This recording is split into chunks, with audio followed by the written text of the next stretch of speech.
بسم اللہ الرحمن الرحیم۔ میرے عزیز دوستو، آج کی میں اس ویڈیو میں آپ کے سامنے نیا چاند دیکھنے کی دعا کے حوالے سے دعا بتاؤں گا کہ حضور نبی کریم صلی اللہ علیہ وسلم کی ایک مستقل سنت تھی کہ آپ صلی اللہ علیہ وسلم جب پہلی رات کے چاند پر نظر پڑتی تو ایک دعا پڑھا کرتے تھے، اور خاص طور پر جب 29 شعبان اور 30 شعبان کو نماز مغرب کے بعد اسپیشلی اس کو دیکھنے کا اہتمام فرماتے ہیں کہ رمضان کا چاند نظر آیا یا نہیں آیا۔ تو رمضان کا چاند ہو یا ہر مہینے کا نیا چاند ہو، اس کے لیے ایک دعا ہے۔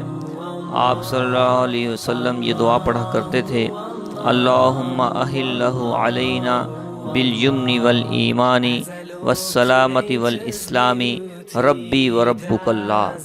ترجمہ اس کا یہ ہے: اے اللہ، تو اس چاند کو ہم پر امن و ایمان، سلامتی اور اسلام کے ساتھ طلوع فرما۔ اے پہلی رات کے چاند، میرا اور تیرا رب اللہ ہے۔